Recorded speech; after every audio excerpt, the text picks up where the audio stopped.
Hi viewers, welcome to our channel. ప్రస్తుతం మనతో పాటు సీనియర్ జర్నలిస్ట్ దాము బాలా సార్ వారితో మాట్లాడదాం. నమస్కారం సార్. నమస్తే సార్, పవన్ కళ్యాణ్ గారికి ప్రాణగండం ఉంది అని ఒక వార్త ఇప్పుడు సోషల్ మీడియాలో వైరల్ అవుతుంది సార్. అసలు ఈ వార్త ఎలా క్రియేట్ అయిపోయింది? ఇప్పుడు దీని పట్ల చిరంజీవి గారు కూడా టెన్షన్గా ఫీల్ అయ్యారని చెప్పేసి కూడా అటువంటి వార్త కూడా ప్రచారం చేస్తున్నారు సార్. మీరేం చెప్తారు? ఒక ఛానల్లో జయశంకర్ అని ఆస్ట్రో న్యూరాలజిస్టు ఆయన చెప్పారు, పవన్ కళ్యాణ్కి ఆయన మొత్తం ఆయన జాతకం, ఆయన కుండల్ని అవన్నీ గీసి పవన్ కళ్యాణ్కి ప్రాణగండం ఉంది అని, వంగవీటి మోహన్ రంగాకి ఎలాగో అదే పరిస్థితుల్లో పవన్ కళ్యాణ్కి కూడా ప్రాణగండం ఉంది అనేది ఆయన చెప్పారు. ఇది ఇప్పుడు పెద్ద ఎత్తున వైరల్ అవుతుంది. ఎందుకంటే పవన్ కళ్యాణ్ ఫ్యాన్స్ చాలా స్ట్రాంగ్ కాబట్టి వాళ్ళందరూ బాగా ఆందోళనలో ఉన్నారు. ఇటు చిరంజీవి ఫ్యామిలీ కూడా ఆందోళన ఉన్నట్టుగా చెబుతున్నారు. ఎందుకంటే జ్యోతిష్యం వాళ్ళు నమ్ముతారు. చిరంజీవి ఫ్యామిలీ వాళ్ళ పాపకి క్లింకార్ అని పేరు పెట్టడం, రామ్ చరణ్ ఉపాసన పాపకి, ఇవన్నీ వాళ్ళకి ఏంటంటే దేవుణ్ణి నమ్మడం, జాతకాలు నమ్మడం ఇవన్నీ ఉన్నాయి. మామూలుగా సినిమా ఇండస్ట్రీలోనే ఎక్కువగా నమ్ముతారు. పవన్ కళ్యాణ్కి ఆ నమ్మకాలు, ఆయన ఉంగరాలు అవన్నీ కూడా చూస్తే మనకు అర్థమవుతుంది కదా, అతనికి ఉన్నాయి. సో ఇలాంటి కాంటెక్స్ట్లో ఈయన ఈ జయశంకర్ అనే ఆస్ట్రో న్యూరాలజిస్ట్, అది కాంబినేషన్ ఆస్ట్రాలజీ న్యూరాలజీని కలిపి ఆస్ట్రో న్యూరాలజీ. సో ఈయన చెప్పడం వల్ల ఇప్పుడు భయం అనేది స్టార్ట్ అయిందని చెప్తున్నారు. ఒక రకమైన టెన్షన్. ఎవరికైనా నీకు ప్రాణగండం ఉందని మనకి ఎవరైనా చెప్పారనుకో, సైకలాజికల్గా అది ఎఫెక్ట్ అవుతుంది. ఎప్పుడైనా కూడా నమ్మకపోయినా కూడా ఎఫెక్ట్ అవుతుంది. ఇంకా నమ్మే వాళ్ళకైతే ఇంకా గిల్లి అంటారు కదా, అటువంటి ఒక గిల్లి వచ్చేస్తుంది. సో ఈయన చెప్పినట్టు మళ్ళీ ఈయనే ఇంకొకటి కూడా చెప్పాడు. అదేంటంటే ప్రాణగండం వస్తుంది కానీ దాని నుంచి బయటపడతాడు అన్నాడు మళ్ళీ. సో అంటే ఒక డేంజర్ అయితే ఉంది ఆయనకి, ఆ డేంజర్ నుంచి సేఫ్గా బయటపడతాడు. ఇది మామూలుగా టిపికల్ జ్యోతిష్యం పారామీటర్. నేను చిన్నప్పటి నుంచి జ్యోతిష్యం చూస్తున్నా. వాళ్ళు ఏం చేస్తారంటే ముందు భయపెడతారు. నీకు ప్రాణగండం ఉందనో, నీకు జలగండం ఉందనో, రహదారి గండం ఉందనో ఏదో ఇట్లాంటివి చెప్తారు.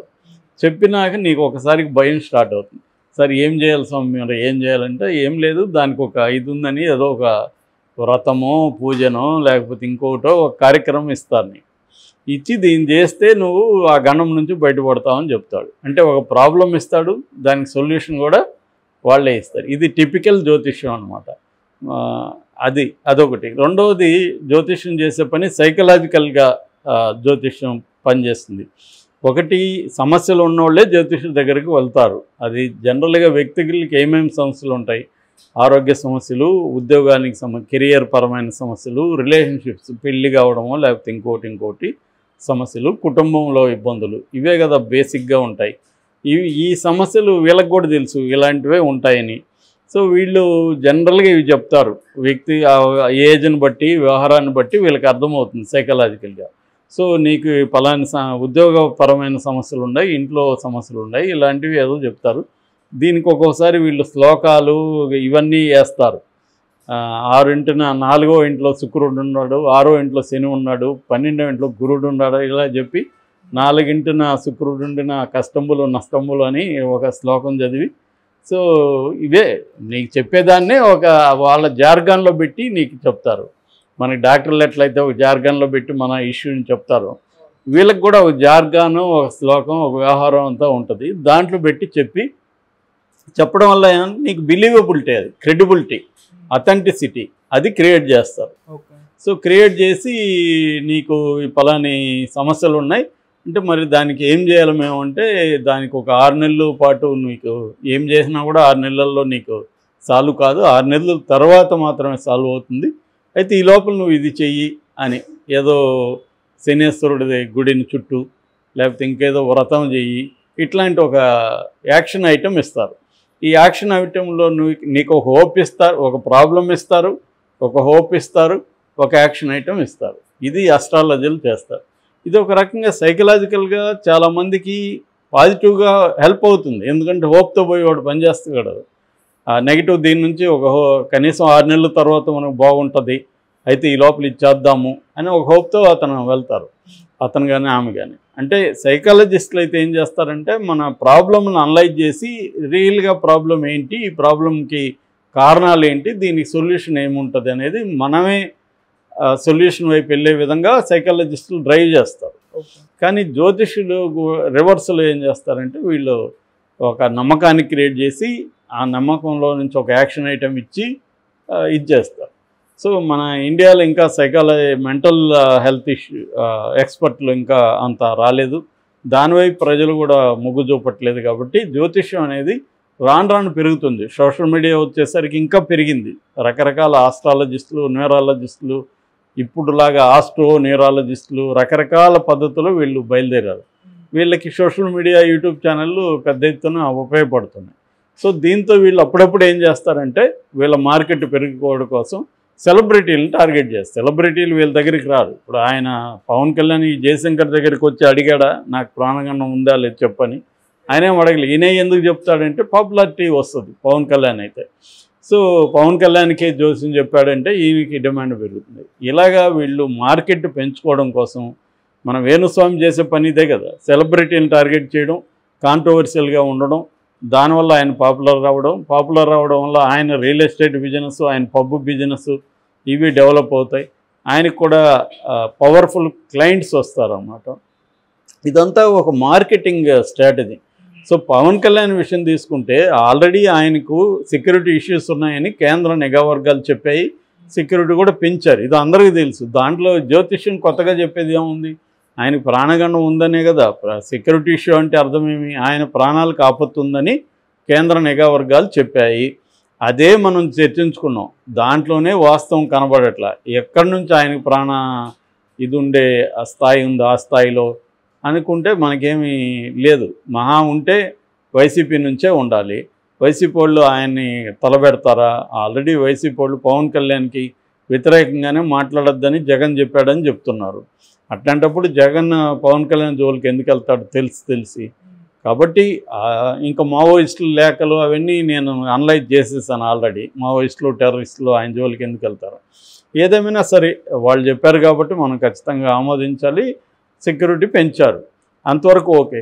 అది మళ్ళీ జోషిడ్ చెప్పడం ఏమిటనే నేను అనేది. ఆల్రెడీ సెక్యూరిటీ ఇష్యూ ఉందని నిఘా వర్గాలు చెప్పినప్పుడు మళ్ళీ న్యూరాలజిస్ట్ అవసరమే ఉంది దాంట్లో. అదే కదా ఈయన కూడా చెప్తున్నాడు, కొత్తగా ఏం చెప్తున్నాడు. సో అది కూడా గండం నుంచి మళ్ళీ బయటపోయాయి. రెండోది ఈయన చెప్పిన దాంట్లో ఒక పెద్ద సమస్య ఉంది. అదేంటంటే పవన్ కళ్యాణ్కి ఎక్కడి నుంచి డేంజర్ అంటే ఆయన్ని రోజు కలవడానికి వచ్చే వాళ్ళ దగ్గర నుంచే డేంజర్ అంట. వాళ్ళే దాడి చేస్తారంట. దీనివల్ల ఏమవుతుంది? పవన్ కళ్యాణ్ దీన్ని నమ్మితే రోజు వచ్చే వాళ్ళని కలవకూడదు, ఎందుకంటే వాళ్ళని ఎవడు అటాక్ చేస్తాడో తెలియదు. దీనివల్ల ప్రజల సమస్యల్ని ఎంతో కొంత పవన్ కళ్యాణ్ వింటున్నాడు, పరిష్కారం కోసం ఆయన ప్రయత్నిస్తున్నాడు. మనం ఆ మధ్య కూడా ఒకటి చెప్పుకున్నాం, ఒక అమ్మాయి మిస్ అయితే ఆమెను తెప్పించగలిగాడు. తర్వాత కొన్ని పోలీస్ కేసుల్ని సాల్వ్ చేస్తున్నాడు. కొన్ని విషయాల్ని ఆయన ఎప్పటికప్పుడు ఇమ్మీడియట్గా వాళ్ళకి ఫోన్లు చేసి సంబంధిత అధికారులకి పురమాయిస్తున్నాడు. ఇది నిజం ఖచ్చితంగా పవన్ కళ్యాణ్ చేస్తున్న దాన్ని మనం అప్రిషియేట్ చేయాలి. మంచి పని అది. ఎందుకంటే ప్రజల్ని డైరెక్ట్గా కలవడం అనేది నాయకులకి చాలా ఇంపార్టెంట్. ఆ పని పవన్ కళ్యాణ్ ఎఫిషియెంట్గా చేస్తున్నాడు. ఈవెన్ లోకేష్ కూడా రెగ్యులర్గా కలుస్తున్నాడు. ఇది తెలుగుదేశం కూటమి ప్రభుత్వంలో అప్రిషియేట్ చేయదగిన అంశం. ప్రజలకి ఏంటంటే న్యాయం జరిగినట్టే కాకుండా జరిగినట్టుగా కనిపించాలనేది కూడా న్యాయ సూత్రంలో ఒక భాగం. సో అలాగా వీళ్ళు చేస్తుండడమే కాకుండా చేస్తున్నట్టుగా కూడా ప్రజలకి తెలిస్తే వీళ్ళకి హెల్ప్ అవుతుంది, ప్రజల్లో కూడా ఒక యాస్పిరేషన్స్ వస్తాయి, హోప్ వస్తుంది. సో ఇప్పుడు ఈయన చెప్పిన దాని ప్రకారం వాళ్ళే ఈయన అటాక్ అనుకుంటే ఇబ్బంది అవుతుంది కదా.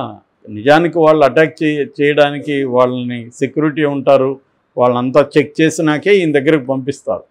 సో ఈయన చుట్టూ కూడా సెక్యూరిటీ ఉంటుంది. సెక్యూరిటీ లేకుండా ఏమీ ఆయన కలవడు. కాకపోతే సెక్యూరిటీ రిస్క్ ఉన్న చోట ఆయన్ని ఇంకొంత జాగ్రత్తగా కలుస్తాడా. కాబట్టి ఈయన జ్యోతిష్యాన్ని నమ్మాల్సిన అవసరం లేదు. మామూలుగా జ్యోతిష్యం అంటే కూడా ఇంటెలిజెన్స్ డిపార్ట్మెంట్, సెంట్రల్ నిఘా వర్గాలు చెప్పిన దాన్ని ఫాలో అవుతున్నాడు ఆల్రెడీ. సో పవన్ కళ్యాణ్ అభిమానులు కూడా దీని గురించి, జ్యోతిష్యం గురించి భయపడాల్సిన అవసరం లేదు. నా అభిప్రాయం ఏంటంటే జ్యోతిష్యానికి అంతకంటే సీన్ లేదు. జ్యోతిష్య శాస్త్రవేత్తలంతా కూడా వాళ్ళని మనం క్లోజ్గా అబ్జర్వ్ చేస్తే వాళ్ళు ఏంటంటే 10 విషయాల్లో 4-5 వాళ్ళు చెప్పిన 10 దాంట్లో 2-3 కరెక్ట్ అవుతాయి. అది కూడా గెస్ చేసి చెప్తారు, వేగ్గా చెప్తారు. ఇలాంటివి ప్రాణగండం అంటాడు, ఎవడు చేస్తాడు చెప్తున్నాడు ఆయన? చెప్పొచ్చు కదా మరి జ్యోతిష్యం చేసేవాడు. ఫలాని రోజు ఫలాని వ్యక్తి చేయబోతున్నాడని చెప్పొచ్చు కదా. అది చెప్పలేనప్పుడు ప్రాణగండం ఉందని చెప్పడానికి జ్యోతిష్యం ఎందుకు? ఎవడైనా చెప్పొచ్చు కదా. దాని పోయాడు కూడా నీకు ప్రాణగండం ఉందనేసిపోవచ్చు. ప్రతి ఒక్కడికి ప్రాణగండం ఉంటుంది లైఫ్లో. కాబట్టి ఈ ఎవరు చెప్పినా కూడా జ్యోతిష్యాన్ని నమ్మాల్సిన అవసరం లేదు. వీళ్ళు పైగా అక్యురేట్గా ఏమి చెప్పరు, వేగ్గా చెప్తారు. వేగ్గా చెప్పేది జరగచ్చు, జరగకపోవచ్చు. జరిగితే నేను చెప్పాను ముందే అంటారు, జరగకపోతే మూసుకొని అన్నీ కూర్చొని ఉంటారు. అంతకంటే ఏం జరగదు.